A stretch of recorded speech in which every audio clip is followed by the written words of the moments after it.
the battle, the struggles that you face are not just for you. A lot of times they're for somebody else who you'll probably talk to or come in contact with that are struggling with those same things underneath the surface. And once they hear how you overcame, a lot of times that gives them victory for them to go out and overachieve in their life too as well, right? And so, like, man, I'm here, I'm having fun, I'm running to the ball, I'm doing everything I can to enjoy this moment and be present where I'm at, because I know it's not guaranteed for the next day.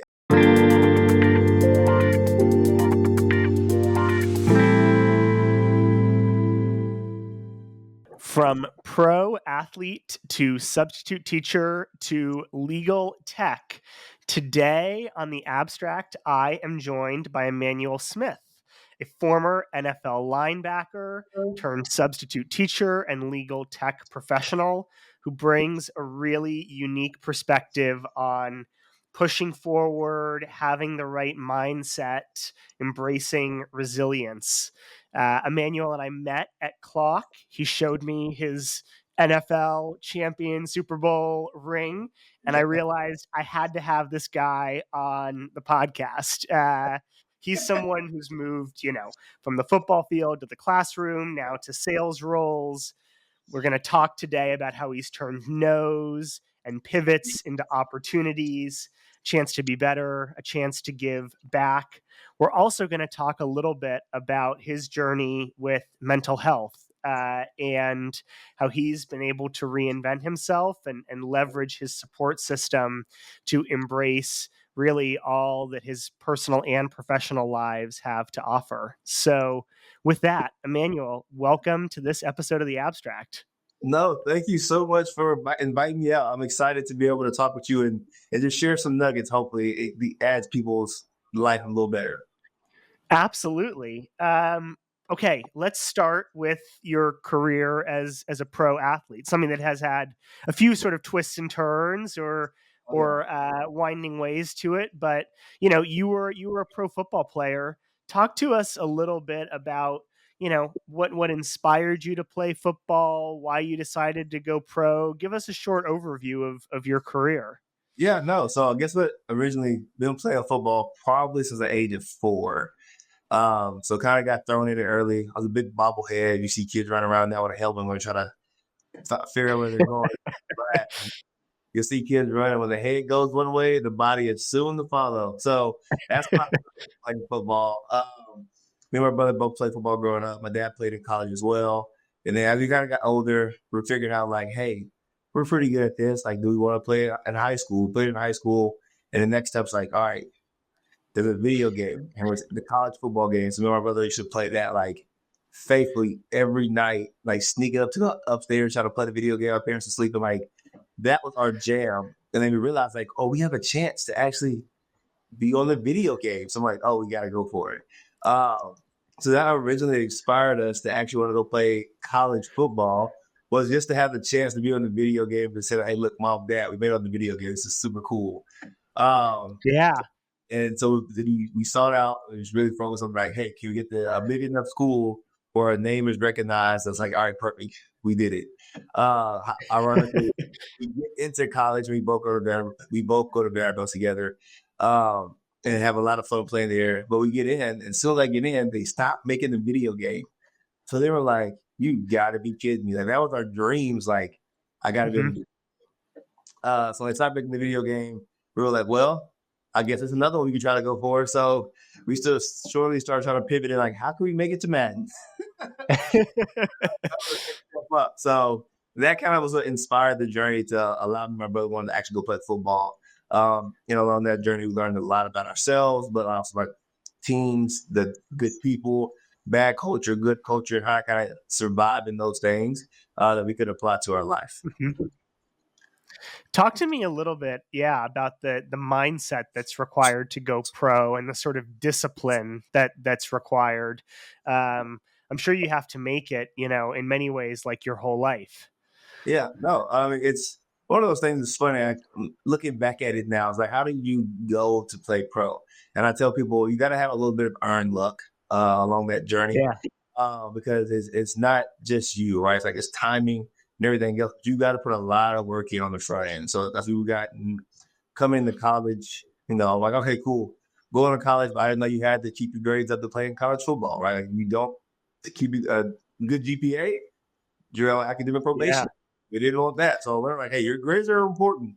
You know, like, it's a more of a mental game. Like as you start getting up to the higher levels of sports, it becomes a lot more mental because the talent level is, I mean, you'll have your few freaks of nature who you'll see, be like, man, God made you for this sport. Like you were just blessed. But a lot of it is mental. It's like, how can you handle the mental battle between your mind, between the game, between the sudden shifts, and like being able to hone those things in so you continue to propel yourself forward to put you in a good spot to go and play professionally. So we in college, Mhm.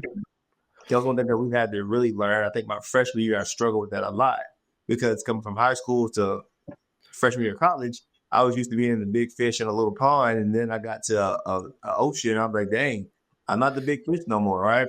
So I had to figure Yeah. out how do you juggle that and like balance all those things. And I was lost. So my strength coach, Coach Dobson, actually, uh, he noticed this. He gave me a book called The Mental Edge early on, like my freshman year. And I read that book and it taught me so much about like I use those principles still to this day. But it's talking about how like positive affirmation, self-talk, all of these things that we hear about that you see on movies and all this other stuff. It's like, oh, that sounds cool. But he gave me this book and I started reading. And I was like, I need to do these things. And from my sophomore year, probably to my senior year, I really was using everything he told me in that book that I read to help propel myself forward, but mentally be sharp. Because I realized Mhm. if I didn't have the mental game part down, I was gonna fail. Like I was, no matter how good of an athlete I was, if I could understand a playbook or understand the moments in the game, I wasn't gonna propel myself forward. I was just stuck. So Mhm. that right there was a huge shifter eyes. And then you get in the pros, you see it even more. In the pro levels, like they're meticulous about it. They have like, hey, Monday, Tuesday, we're doing this. Wednesday, we're going over third down, first down, second down, whatever you want to call it, breaking it down the film, but like segments and then sections, and like, hey, here's the top 3 plays of this out of this formation that teams run. Like this is who you go, and then you see like your vets, which is really cool to see. They've been in the league for a while. They'll have playbooks, like their own notes from a whole OC. Hey, this offensive coordinator's been here, here, here. Here's his resume. Here's his play. Here's what Mhm. how he breaks down film. So that when we go into the game, it's like, how can we be proactive, not reactive? So the mental side of things is a lot more than people realize when it comes to playing pro sports. If you look back on your career, your professional football career, is the Super Bowl ring the thing that you're most proud of, or is it something else? What are you most proud of accomplishing? Uh, pro- as far as like things that I received, the Super Bowl ring, yes, probably the most proud accomplishment because it's pretty cool to say you have one of those. Where a lot of people Yeah. try. It's not easy to come by. Yeah. But like my most proud accomplishment was actually being able to make it in the NFL, but also build relationships to be able to impact people. I think that was probably the coolest thing because Mhm. I'll get messages from time to time, be like, "Hey, you don't remember me, but like we were in high school and like you talked to me about these things and like I was just kind of like just a random kid that didn't know you, but you were bigger than life. You actually took time to spend with me. It impacted Yeah. me to my adulthood, right? And I was like, oh, that's dope. I didn't know that. You play pro, like you go out and you still meet people in your community and like being able to have that impact on a broader scale, I think is absolutely one of my favorite things about being able to play professional sports is to have that impact on people outside of the arena. I think that's really a thread as we were prepping, like your ability to have a positive impact on the people around you, something that really drives you and motivates you. Um, you also shared with me that, especially sort of towards the end of your time in the NFL as you were transitioning out, that was really tough, right? Like having to let go of that career and think about something new. Can you talk us through that time and sort of how you came out the other side and how you found meaning actually working with a bunch of kids as a teacher? No, for sure. So, I mean, I guess all my life, I've always told people, like growing up, hey, like I'm not just a football player. So I always told people, all right, because like I believe that deep down, but we were playing football from the age of 4 to about 27, 28. Yeah. That's more than your entire life, and it's been a part of your entire life. So when I got into the league, my first time ever getting told, like, hey, you're not good enough to play this game anymore. It was my rookie year when I was in Atlanta. And I was like, whoa, like, what? Yeah. Like, I'm not good enough to continue to play the sport that I've been playing my entire life. And I've been pretty good at. And that right there hit me hard because I remember we called the guy the Grim Reaper. He came in, he's like, hey, that was me. We got to go to the front office and just bring your iPad. We're going to turn some things in. I'm like, okay. And they give you a black duffel bag, a black garbage bag, and you just start packing all your stuff in a black garbage bag. You throw it over your shoulder, you go to your car, wherever you're going, and like you pack it up and then you drive home. And on that drive home, that's the first time I remember I was in the car. I was crying on the way home from Atlanta, Tennessee, because I was like, Mm-hmm. I didn't know I was lost. I was like, who am I? Like, football was not who I was, but like when it got taken away from me, not by my choice, I was like, it was who I was. Like, my identity was so deeply enriched in football, and like that's who I am. And I was such like it was like a badge of honor that I was wearing that I didn't even know. Mm-hmm. When it finally got ripped off of me, man, did it hurt. And I went through I guess led to the season of my mental health struggles. I was battling depression, suicidal thoughts. I mean, I thought I failed in life. I didn't want to go anywhere. I went back home, and all I did was go work out in the gym when nobody was working out. So I tried to go like in the middle of the day when everybody's at work and kids are in school. Uh-huh. And I would do workout, come back home, and I would just sit in my room, my parents' room, or I would guess my childhood room, Yeah. until the day. Like, I wouldn't talk to nobody. I wasn't smiling. I really didn't care about life. I was like, man, like, I failed everything that I was supposed to do in my life. Like, why do I need to go out and even talk to people or be seen? Like, nobody cares. And so it was rough. I was in a really bad in the bad spot. And my dad noticed this because I think it's cool when your parents have perspective, or people who've been a little bit farther ahead of you always have perspective. He Yeah. broke his neck twice in college, so he went down a similar path. Whoa. But he lost the sport, came back, and it happened again. But he went down similar path, like it was darkness and destruction was kind of just the path that he was set on, and somebody had to pull him aside. And so he told me the same thing. He's like, look, I don't know what you need to do, but you got to get out of the house. He was like, go become a substitute teacher, go do something, but get out of this house, because if you stay here, where your life will head to, it's not going to be a great spot, right? Mm-hmm. And I was kind of like, all right, Dad, whatever, like, all right, yeah, you're telling me the same thing. I took it to heart. So I went there and I became a substitute teacher. And power to teachers everywhere, because that is not easy. So I became a substitute teacher, but all the reason I became a substitute teacher was one, like it was cool, it's flexible. If I ever got a call, they'll pick back up. I can leave at a drop of a dime. But the main reason was like I wanted to go and impact kids. Like I wanted them to know, like, hey, maybe college isn't for you. Maybe go do a trade job, or maybe that's not for you. Maybe look at doing our own business, right? There's a bunch of different things that you can do in your life that you can still go be successful in. That might not be the norm. So like if you get so caught up and it's like I got to do what everybody else is doing, a lot of times you lose your passion and your dream because that's not what you wanted to do. And so I wanted the kids to know, like, hey, go dream big. People still do care about you, right? And I feel like a lot of times the younger generation kind of feels lost because they feel like I got social media, I think, a huge impact on them, but like they got to do Yeah. everything their own. So I wanted to know, like, hey, no, people still do care about you, right? Like, and I want you to know that. And so I'm there substitute teaching. And I don't tell them anything about my background. Like nothing comes out at all. I'm just like, hey, Mr. Smith, here's your homework, here's your classwork today. Let's do this. If you have any questions, please come ask me and we can talk about it. And I'm there for about solid 3 months substitute teaching. And the kids started to figure out, like, hey, you play in the pro football. I was like, yeah. Let's not talk about that today. And then they got around the entire school. So every day for about 2.5 months, excuse me, it went on. They were like, hey, can we talk about football now? I'm like, no, that's not what we're doing. And they finally broke me down. If you have kids, you've been around kids, you know, like they are going to ask you the question until that question is answered. So they feel like it's sufficient enough. And man, they finally got to broke it down. Like, okay, look, y'all do your classwork and you have time extra. We'll sit down and talk about what my journey was. And man, I didn't know that the impact that those kids, and I told them, like, they saved my life transparently. Because it's part of the other thing is like, it was like, man, if I got gone today, nobody really know or nobody really care because like I didn't do what I was supposed to do in my head.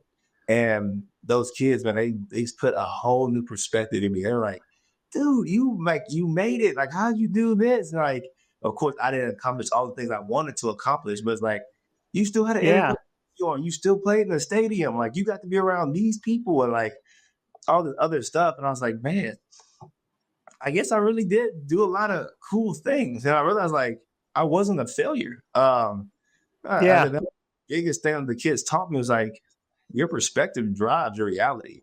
And my perspective is that I Hmm. studied. So I was like, I don't care. When I talked to them, I left. I got a call actually, ironically. So finished talking to this kid, had a great time. Substitute. I got a call to go back and got to go chance to play in Tampa Bay. So I get a call. Hmm. I'm like, cool. And that whole journey was crazy in itself too, because I was flying from Nashville to Chicago to go do a workout with the Bears. I got off the plane. They're outside the airport. They're like, hey, ready to come pick you up and come take you to the hotel, do your physical and all that. I get off the plane. My agent calls me. He's like, hey, are you at the airport yet? I'm like, no. He's like, get back on the plane. You're going to Tampa Bay now. And I'm like, so literally turn around, told them, sorry, I got to go. So I get on the plane and ran out back to Tampa Bay. And I got down there and like my whole perspective was like, I don't care if I get cut today, if I get cut tomorrow. I am Hmm. grateful for the opportunity that I have, and I'm gonna smile and laugh, be my who I usually always am, myself for the rest of my time playing pro sports. And man, I did. So I went out every practice, everything I was doing, every game. It was always me laughing, me having a good time, me smiling. And I actually started to really and find the love of the game again because I lost the love of it for a while. And Yeah. that right there, this kids brought that perspective back to me. They're like, dude, like you didn't fail in life. Like you still done a lot of things that most people dream about being able to do. And I've told kids on my social media before, I'm like, look, y'all, I want to help you guys more than y'all know, but you guys saved my life more than you guys know. The impact you get on me was so much bigger than what I probably did for you guys. And it's cool because like some of the kids now reach out and be like, hey, I'm doing this now. I want to let you know, like I'm doing well. I'm like, dude, I love it. Like it just lights me up. Just hearing other people's life become better and pursuing their dreams, something that was really big for me. Because not when you lose that idea of hope and the dream and everything else, once you refine it again, it's like I'm lit on fire. And I want everybody else to be able to have that same passion and excitement for their own lives. I want to thank you for sharing your story. I'm sure time makes it easier, right? But like talking about when things were tough and how you come out the other side is never easy. So I want to thank you for sharing it with us. uh I mean, do you feel like that different perspective also actually made you a better player and made that sort of second act as a professional football player possible? Like, was it the shift in perspective that made all of that really happen? Yes, no, I do. I think the shift perspective from those kids, I mean, it changed a lot of how I saw everything. Like honestly, I was ready to hang the cleats up, just I just go find a random job. Didn't know what it was going to be in, but it's like just find something. Because I was like, I didn't need to do anything else. Like what I wanted to do, I didn't accomplish. And the doesn't perspective, man, it was like, dude, you are here. You have air in your lungs. You have fun. And you went through a tough season, and like through that tough season, you overcame. A lot of people think like the Hmm. battles or the struggles that you face are not just for you. A lot of times they're for somebody else who you'll probably talk to or come in contact with that are struggling with those same things underneath the surface. And once they hear how you overcame, a lot of times that gives them victory for them to go out and overachieve in their life too as well. Right. And so like, man, I'm here, I'm having fun, I'm running to the ball, I'm doing everything I can to enjoy this moment and be present where I'm at because I know it's not guaranteed for the next day. I got to never know what's going to happen next. And that carried out through football. Every team I went to, it was always funny because I got 1,000 different nicknames. So I go by Smitty. Review a very honest team I was on had different nicknames for. So when I was with the Chiefs, it was actually fun because I was here and I love this organization that they have here and be great what they all accomplish. But it was cool. I remember Spagnola, the DC. We were just kind of walking in the hallway one day, and he was like, "Smitty, I don't know if I ever told you this. He said, but you come in every day with a smile on your face and you laugh and you're always happy." And he was like, when I walk in the building, I said, I can count on seeing your face and know you're going to be happy and smile. And it makes that much better and fun to work with. Right. And I was like, Yeah, I loved it, right? Because like they Yeah. didn't they didn't know the season I had when it was like if you saw me, it was straight face frown, like hat on, glasses covered eyes. Like they didn't know that season. They just know the season that they see now is like he's always happy, he brings good attitude and good energy, and it makes me fun to be around. And that was probably one of the coolest things that I remember. We were just walking in one of those cool conversations. He was like, "Yeah, like just your spirit, man. Like it's contagious, and we want you to feel like you're doing a great job. Like just lighting the room up." So I was like, okay, this the perspective from the kids really shifted a lot and allowed me, I think, a lot of times to play a little bit longer than I probably would have. Because Yeah. I didn't think that, after I left the Chiefs, got cut, I injury settled. I was like, all right, I think this might be the time. And I tell young guys now that still to this day who are still playing or kind of on the bubble of that line that I was on. I was like, well, chase the dream, but don't chase the dream so long it becomes a nightmare, right? Because it can't Hmm. happen. This is pro sports. So I was like, chase the dream, have fun living it out. But I was like, for me, what I did, I got cut. I always set a cutoff date for myself, which was always a year after I get cut. If I don't hear anything back, any workouts for a year, 95% Hmm. of the time, that means like, hey, it's your time is probably coming to a close because it's a young man's game, next man's up. Um, so I set that year date, my last time getting cut, and I was like, all right, this is where it's at. This is the line in the sand. And I remember it was actually around my birthday. And I remember it was about 2 days out. I'm like, all right, I guess I'm typing up my, hey, I'm retired from the game speech, like, like the post on social media, and like, to close that chapter. And I'm a man of faith. So I think it was one of those just God things that 2 days before my actual date, I was going to post everything. I got a call to go play again. And I was all right, this must be a sign for me to go play again. And I was playing in the XFL at this point in time just to kind of like show them I was healthy again, right? So, all right, Uh-huh. having a lot of fun. Now, I remember I told God at that point in my life, I told him, I was like, look, I'll play the game, I'll give him a one last shot, but this is not for me. I want to go to an environment to where I can actually be a light to a lot of younger guys because the things that I came into the league that I seen and saw, and just some of the things that I didn't get great perspective to say, like how to go about life, right? Um, and some of those things I just didn't really appreciate. So, all right, how can I help other guys, young men who are coming into that season of life, actually Hmm. get it better and not have to struggle nearly as much as I did with just anything off the field and even on the field. And I think he answered that prayer by opening that door, put me right in the place where I needed to be. And I was able to meet. It was the XFL was funny, it was a unique thing. We lived in a hotel. Fuck, you're all in college again. You got grown men, um, but allowing us to get really close, right? And allow us to actually impact other people. So we would say every morning when we have breakfast and like we would be talking about life, right? And they're asking like young 21, 22-year-old guys trying to figure out how to go play pro ball and navigate this stuff. Like, hey, like, can we talk to you? Can we pick your brain? Like, being able to impart actually good seeds into them. Like, hey, don't fall for this foolishness that that you see the lifestyle. It looks glamorous, but a lot of times, like, it's not what you want to be, right? Like, it's a lot of turmoil behind those doors you don't see. And I thought, like, if you want to be there, it's just I think stats like 85% of professional athletes in the divorce are they're in divorce or have multiple children. Yeah. And I was like, you don't want to be one of those statistics. Like that's the bad statistic. You don't want to be one of those. So like, here's the thing you need to focus on how you manage those things. And even like when it comes to money, I think like a good portion too as well become bankrupt 7 years after playing because they're still spending the money like they were earning it, Right. earning it no more, right? So it's like a lot of the things like, hey, you make a lot of money when you're really young, but that money is quick. It's a good amount, but it can also Hmm. be really quickly. You don't know how to spend it, right? So I just wanted to give them a lot of perspective that I wish I got coming in as a rookie. And Yes. so that was probably one of the highlights of being able to talk to those guys. Now I'm seeing some of those guys get played in the NFL, get picked up and don't play in the NFL. Someone's still playing, but I'm able to, I'm like, hey, I'm taking the thing you said. Like, I'm getting married. I'm like, sweet. Like, I love it.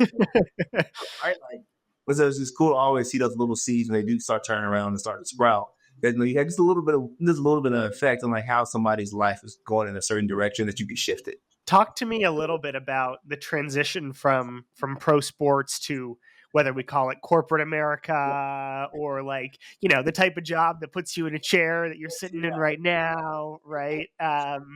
Talk to me a little bit about that, and also how you found your way to legal tech. I can't imagine that there's that strong of, although maybe you're creating it in NFL to legal tech pipeline. There's something that's funny. So while you're playing the NFL, most people also like when you're transitioning out, you go like med device sales because a lot of athletes go into real estate. Like that's the thing that you hear about all the time. So like, I'm going med device sales. That's what I was doing. But I know what I'm doing. I'm done. This is around I'm going because everybody's always talked about. And then I actually had my wife's college teammate's mom reached out to me. And I was like, hey, are you doing anything? And I was like, well, I actually got some time. So I'm always open to opportunities. So I was recovering from my injury. So I had 6 to 8 months of injury settlement. So I was like, yeah, I got a lot of time. And so what are you doing? And I thought about the time, I was like, man, opportunities come. You have to always will at least open them, or at least hear them out. Because I think every opportunity in my life has led me to where I'm at now. Like a handshake, you never know what a handshake can do to open that door for you to be able to impact you where you want to go. So I'm like, yeah, I'm always open. I'm always here. So sit down, and it was a company called Justice Bid, and I love them today. And still talk to a lot of those same people there, Omar, Adam, and they're like, hey, we need RFP and DEI type work. I was like, I don't know what an RFP is at all. Never heard of RFP. I knew a little bit what DEI is because it was kind of going around the news. Right? I was like, all right. I'm like, cool. I was like, in my mind, I was like, if I could learn a playbook, I could learn any system, any tool. I got to put the time into it. So all right, cool, let's do it. So I go and I'm actually at Justice for about a year, and I love it. There's such a great culture, great fit, and had a lot of fun. Went to Clark, NAMWOLF, ACC, was making my way around the legal industry. And I first remember I came into legal, I was like, oh man, did I really decide to come into legal?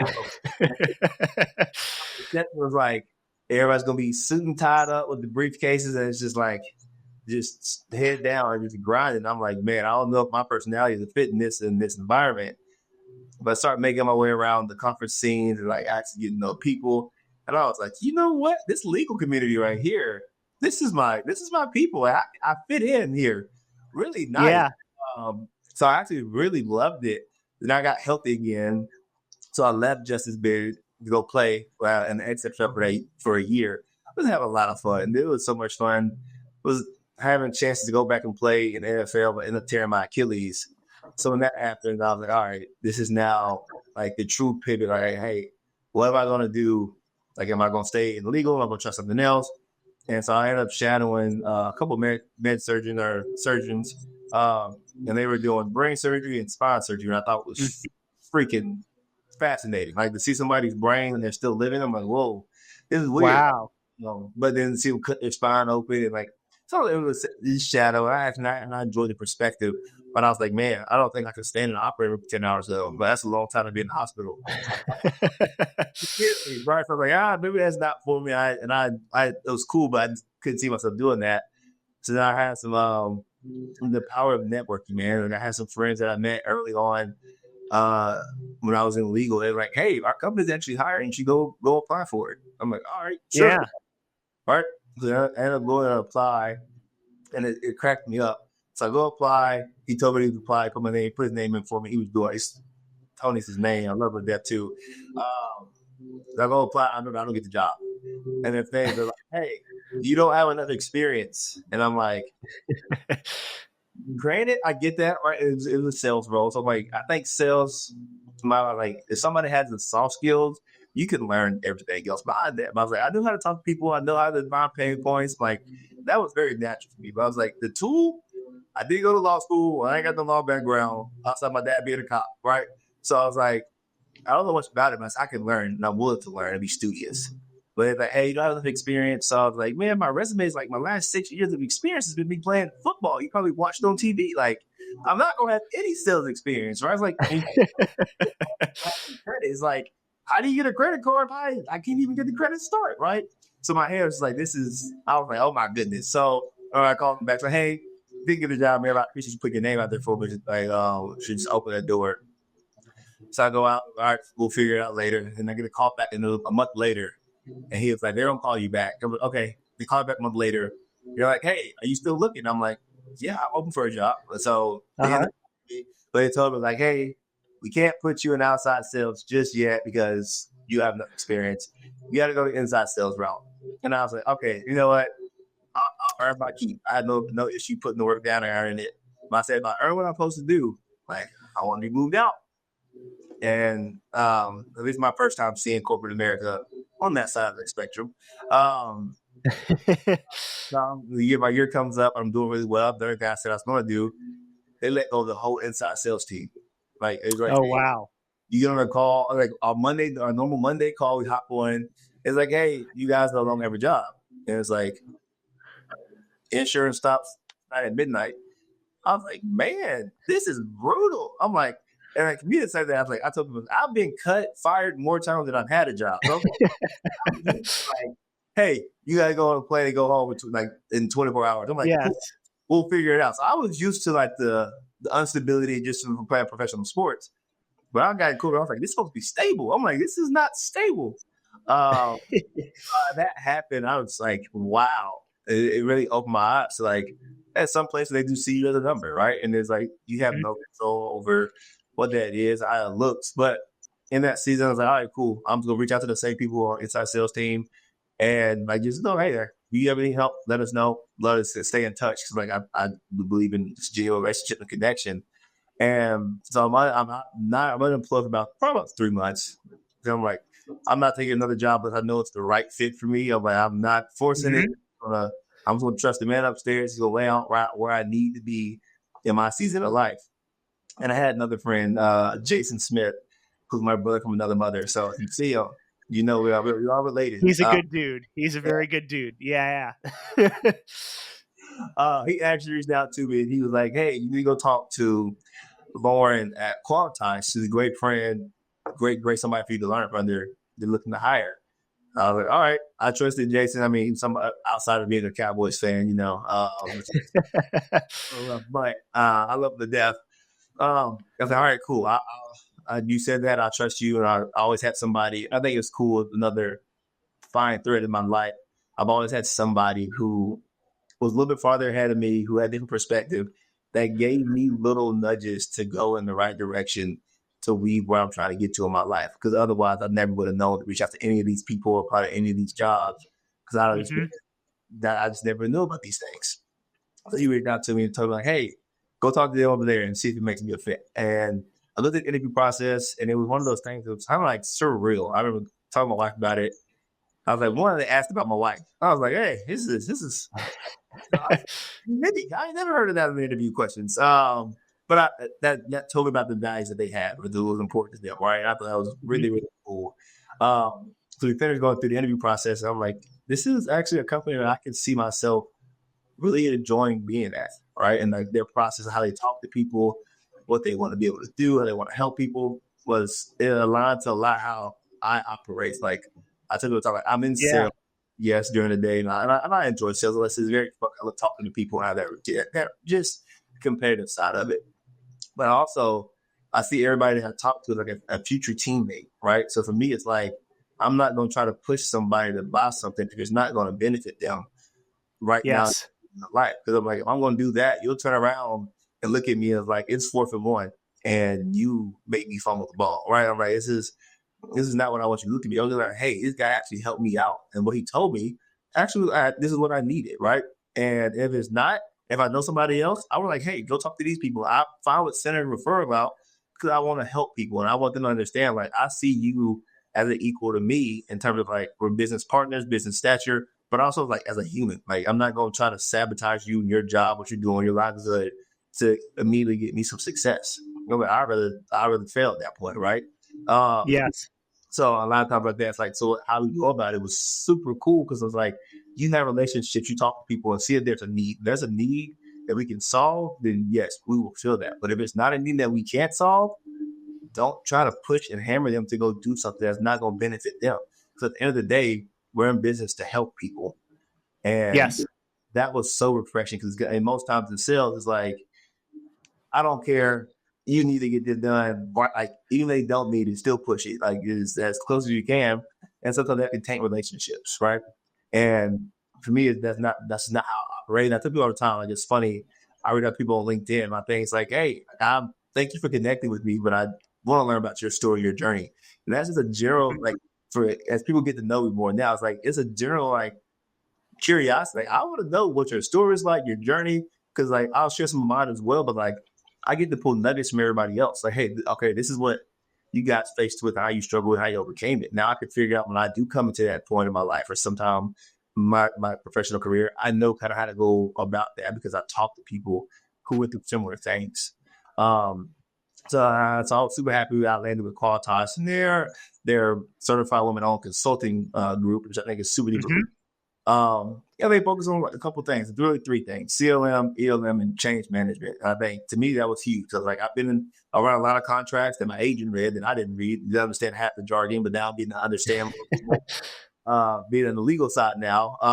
And I think it's cool to see like change management too. I think change management is like one of the things that a lot of people or company and organizations struggle with is getting buy-in. Yes. It's same in sports. You get a new coach coming to a team, he brings his old people and kicks out the old, right? It's like how you create buy-in and get that that camaraderie, that culture to be a fit for what you're trying to take the company to. So a lot of times being able to have that perspective of pro sports, figure out how I've been on some good teams who won Super Bowls, and I've been on some pretty bad teams, right?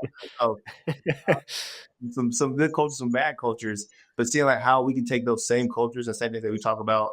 Like my motto the year I won Super Bowl is be great. That was the motto for the whole year. And you was like, hey, just be great. That's all we focus on. You be great. But at your role, at your specific job, make sure you're doing the best you can. That was a simple motto, right? But the whole team bought into that. And now at that year, we took it off to Super Bowl, right? So it's like, how can you take these same little finite nuggets that people watching sports and get amazed by that I could take and pivot into corporate America that somebody else can still drive and create a culture that actually goes and wins in their job. Absolutely. What do you think? I mean, I totally agree with your point about legal, especially being very relationship driven.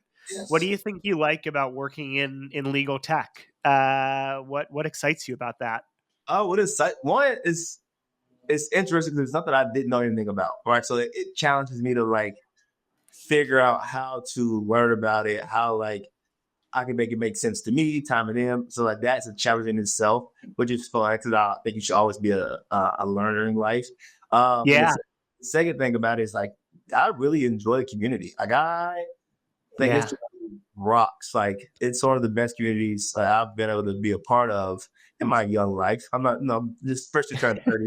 I've been able to be a part of because like the people here, man, like they really do care. Like, hey, like I want to share with you. Let me help. How can I help you along your journey? Right? Like, isn't everybody I've talked to in legal so far? Nobody has ever been like closed off, shut door in face. But hey, nah, I want to talk to you. All right, and you have I've been in sales, right? You were great. So like, hey, you might be having a rough day today. I get it, right? Like, so when you see them in person, they're like, hey, I actually owe you a reply. We need to talk. I'm like, oh man, I feel like I blush. I'm like, it's hard to make me blush in the dark. So I'm like, they actually remember, they think about those things and they want to help you out. So I absolutely love that. And it's one of the coolest things about it. I tell people all the time, like I want more professional athletes to have coming into legal, the right ones, not right. Like I want the good fits that come into legal because it's an environment that like it's a lot of fun. It's fast paced, around good people, but you have a lot of impact. Like on a huge scale, like in different companies, organizations, but also like immediately what you're doing. And I think it's one of the coolest things you can be able to do is impact other people, and people in legal impacted me like no other. And I don't even know. It's like, man, you used to have a conversation with me at a conference and we hit it off and it's like led to a podcast, right? It's like, yes. It's just like people, it's like they have a servant heart, right? And it's just cool to be a part of a community like that. That's a big part of this, I think. I think a big part is trying to give back and trying to create opportunities for folks to learn from each other. Emmanuel, I've got some closing questions for you that I like to ask all of my guests. Yes. I think the first one, maybe you've sort of answered it, but what's your favorite part of your current day to day? Oh man, current day to day favorite part. The flexibility and the emotional stability you have to have because you I think also in sales, I think also in any job, But right now, instead, like you'll have somebody and think it's going great, and as you know, in legal, it has to touch about 17 people's hands before Yes. it gets. So you're like, yeah, this is going really good. I'm happy. Like, hey, it looks like it will close. And then, hey, sudden, sorry, change. We got to put some hold in this. It's like you get the emotional high, like, yes, I'm excited. And it's like, oh no, we're back at the bottom again. Right. It goes back to that mental game in sports too. Like, you got to be emotional, have that emotional stability to kind of juggle the highs and lows in sports. And if not, man, the roller coaster will kick your butt. You'll probably get sea stars and just sick in your stomach. And the same thing happens in our day jobs. So I actually enjoy that part because it still gives you that kind of that competitive nature feel for sports. Yes. And the flexibility. I'm like, man, like you can work anywhere, everywhere, but also still like you can get a lot of things done and still be able to go and like live your life as well. Which I think is super duper cool, but also that community. Like I have people reach out like, hey, if you ever come to my city, let me know. Like, let's hang out. I'm like, if you ever come to my city, let me know. Like, we can go to the Chiefs game or football. It's like, let me know. So, like, it's just cool to see that how many people open doors. Like, hey, if you're ever in the city, let me know. Like, let's catch up. Right? It's like, man, that is so unique because it's like for me in football, a lot of my friends were friends because we're all on the same team, we're on the same place, Sure. right? But a lot of them, when we leave, everybody just goes, God knows where across the country. So like, man, so sometimes it's hard to kind of stay in touch. So having a community like that here in legal, like I know if I go somewhere and somebody's there in legal, if I reach out to them, like, hey, yeah, let's go get a bite of food, let's just catch up. It's like it helps. It helps kind of with a lot of the work, and just it makes it worse because the relationships are that much more stronger. Dinner's on me the next time you're in New York City. Okay. uh, okay, next one for you. I think this one's kind of funny. Do you have a professional pet peeve? Oh man, dude, yes. I it might be a lot of people's pet peeve, but ghosting. The hashtag ghosting to me is like, dude, just we're all men and women at the end of the day. We're all grown up, so like, so you can like just tell somebody no. Yep. Like that's sometimes that's like the easiest things. Like I have to do that. Like they'll tell me like, hey, not interested. I'm like, no, what? Thank you for the update. Like I really appreciate that because it just lets me know like, I really you tell me no, so I don't have to. I won't keep reaching out to you. I would love to stay in touch, but like, I'm not gonna blow you Yeah. up. A lot of people just like, if I don't say anything, eventually he'll like disappear. I'm like, I'm kind of stubborn, so I'm like, I walk the line. Like, hey, every couple months, like, hey, how you doing? I'm back. Oh, yeah, okay. Just tell me no and just give you an answer, right? I think that's like it's cool when people who do that. Like, that's my biggest pet peeve. Like people just ghost you, and I'm like, man, like that's like the worst feeling ever. Like, you show up on a date, like your date doesn't even come. Like I was like, how do you? It hurts a little bit. It's like, did I do something wrong? My breath stank, or my dress? Yeah. Like because like the same thing. It's like I want people like professional. Like, hey, like no, not interested. Perfectly fine, thank you. All right, like we should be able to handle that with a grain of salt and just keep pushing our day about. But that's not the case. Now I also understand like they probably get hit 1,000 times too, right? Like, it's not just their fault. They're probably getting blown up and they're annoyed. So I understand that. But I just want people to kind of just be like, man, just be people to be authentic. Just be you. Right? That's my thing. You be you authentic. Yep. I think that then that allows actual relationship to happen and people to actually talk about that. And I think that's the coolest thing about it. And I enjoy that. So that's my biggest pet peeve. Just be authentic and be like, hey, I'm not ghosting you. Nah, right now I've got a good time. You know what? Yep. Thank you. Or thank you, ma'am. So I just, and I think that's the culture today. And I think ghosting is like a cool thing. Like social media makes it seem cool. Like, hey, I'm ghosting somebody. They're showing up here where I'm not going to be there, right? And it's like, oh, goodness gracious. But that's probably my biggest pet peeve. I can go on about that all day long, though. I like that. And sales is not an easy job. I think everyone starts to realize that as soon as they start to work with sellers. um, do you have a book that you'd recommend to our listeners? And I mean, this could be really anything. This could be on leadership, something that's helped you in your personal life, just something that you've read recently for fun. Oh, I can give you books on every different season of my life that I went through. One of my favorite books in terms of just kind of like leadership or is like personal development. There's two of them. One is called "Don't Eat the Marshmallow Yet." Huh. It's funny, but I love the premise in that book about delayed gratification, right? Because I think today's society we live in a microwave society. You want 30 seconds popcorn right now, right? And a lot of times we realize, like, man, you probably gotta wait that 3-4 minutes before that popcorn is actually ready. That Week the Marshmallow is one of my favorite books. And so I like storybooks. It's a great story to follow somebody along their journey of like understanding things. Not gonna spoil it. And then the next one is called 3 Feet from Gold. Um, and that one I actually enjoy because it's about the power of networking, and you never know who you can meet that can open a door for you, or just how far away you are from the dream that you want to chase. So that's some of my two favorite books on the professional development side.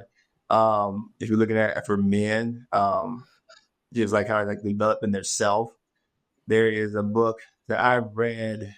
Give me a second. I'm liking now, and I'm talking about it. Um, We can add the link to the show notes. I'll figure it out a little bit. They'll probably come back to me later. But then it's kind of like as a couple. There's one called For Him Only and For Her Only. I think it's really cool to understand just how relationships work, right? Especially when you're in that relationship. So those are two Yeah.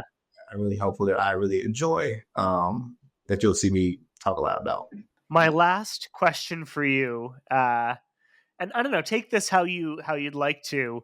Usually I ask people to look back on when they were a young lawyer getting started, but you could take this as like, getting started as a professional football player, or even just look a few years back to getting started in corporate America. One thing that you know now that you wish that you'd known back then. One thing I wish I knew now that I wish I knew back then. Um, that there's no failures in life. Looking back at it, I think everything that you go through, every fail, every adversity is a lesson, right? For you to learn and grow from. And that to me was one of the coolest things. I heard this at Washington kind of talk about this at one of his graduation speeches. He's like, people don't remember the strikeouts. They remember the home runs, right? So you're failing, fail big, fall forward, but have a lot of fun doing it. But don't get to the point where it's so caught up that it like crushes you, because you're gonna fail at something in life, right? Like it's inevitable. And like looking back now, like knowing like, hey, I didn't fail for my journey. It was just a lesson for me to learn myself for what's coming next. Um, I think is absolutely huge. And then another thing is like the true power of relationships and the impact you can have on people when you give them hope. Because uh, hope is one of the coolest things that I've been able to have inspired in me. Just from I had somebody text me this morning, actually, a mentor of mine, talking about just looking back on all the times that he spent with me. And a lot of times, like he would just instill hope in me, and the hope to go out to believe for more, the hope that I can go do more, and that hope really allowed me to continue to push forward, even when I was in dark seasons in my life.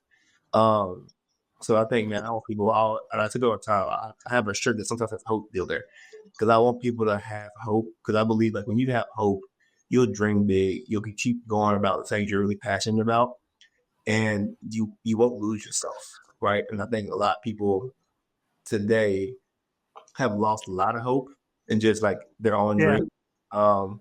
Because I think as we get older, it's like that dream's too foolish now. Come on, you're old, right?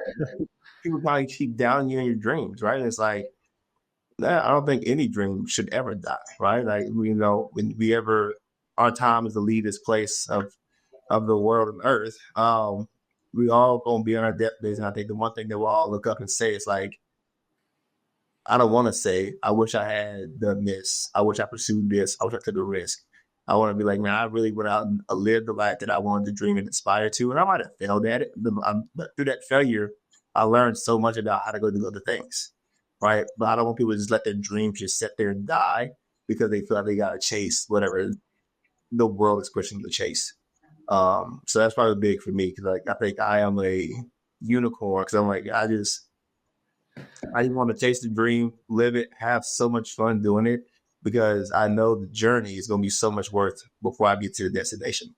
What an inspiring way to end this conversation. This has been so positive and really uplifting for me. Thank you so much for joining me and helping me create this episode of The Abstract, Emmanuel. Oh, thank you so much for inviting me on it. I'm excited, and I'll continue to watch more of your podcasts too as well. So if you're out there, please join this man's podcast and reach out to you. I appreciate the plug. To all of our listeners, thank you so much for tuning in, and we hope to see you next time.